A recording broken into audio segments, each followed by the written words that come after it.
Hey visionaries, how's it going? My name is Neo Nunez, and today we're going to take a look at a shotgun microphone and a lav. We're going to find out which one you should be using and why. Over the last few years, I've had the opportunity to work with different kinds of microphones. And it wasn't until recently, but I realized that a shotgun microphone, it picks up a lot of noise from the lens. You can hear the autofocusing going back and forth, as well as some of the gear shift. And it's super annoying. So even though I could remove it in post, I asked myself if I should be using a lavalier microphone instead, or if I should just go back to manual focusing. Now, today we're gonna be looking at a Rode VideoMic Pro Plus, a shotgun microphone, and the Sony ECM 44B, a lavalier microphone. We're not gonna do a head-to-head comparison because it's just not fair. I have the Rode VideoMic Pro Plus plugged into my Nikon Z6, and the Sony ECM 44B is actually plugged into the Zoom H5. So let's see what's better for what situation and why, and hopefully this helps you out. Let's look at the pros and cons between the two. There are a few differences between the microphones. The biggest difference is that a shotgun microphone has little to no wires. It does a lot better in recording the ambient sound in a location, and you could use it to record an environment. In addition, it requires little to no setup, so you can use it as fast as you can get it turned on. Proximity matters a lot for a shotgun microphone. The closer you are to the microphone, the better the sound is going to be. A lavalier microphone is a little different. It has wires or a single wire depending on how you set it up. You are going to need a recorder or a place to plug the lavalier into in order to have the sound recorded. You are also going to have little to no ambient noise recorded, meaning that your voice is going to be isolated or you won't be able to record a lot of the environment. In addition, it requires setup because you need to put the lavalier microphone on a person. That will require some training or some practice as well as some time prior to recording. Last but not least, because the microphone will be on a person, proximity doesn't matter, so it doesn't really matter how far away you are from the camera or the lens.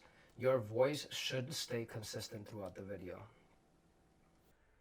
Now that we know the pros and cons for each microphone, it'll give us a better understanding of what microphone may be better for each situation. I'm going to cut back and forth between the two microphones while labeling them on screen so you know exactly what you're listening to. Let's head outside where we could have a better understanding of how the microphones do in an outside environment. Now that we're outside, I'm going to go back and forth between the two microphones so you can see how proximity plays a big role in the sound that you're going to listen to.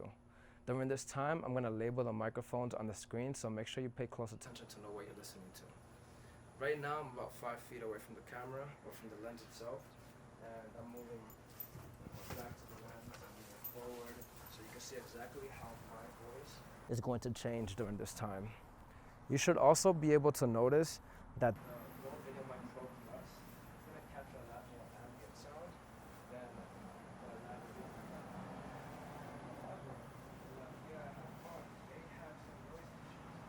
Because I am moving around and I have a jacket on, and I didn't wire it up to play with my dog, but I may be able to play a little bit with him, or not.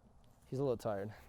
But I'm gonna walk back to the camera. 1, 2, 3, 4, 5, 6, 7, 9, 10, 11, 12, 13. So that's 13 big steps away from the camera. You should notice that the Rode VideoMic Pro Plus should be sounding a little bit better now that I'm closer to it.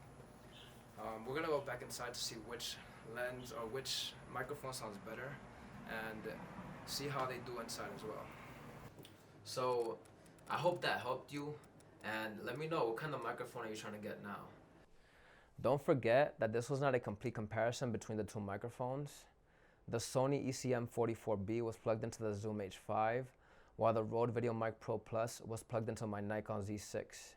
I could have gotten better audio quality from the Rode VideoMic Pro Plus if I would have moved it closer, or even plugged it into the Zoom H5 itself. So please take this as a comparison between a Rode VideoMic Pro Plus on camera or a shotgun mic on camera versus a lavalier microphone. If you enjoyed this video, don't forget to break that subscribe button and poke that bell so you don't miss anything. Deuces.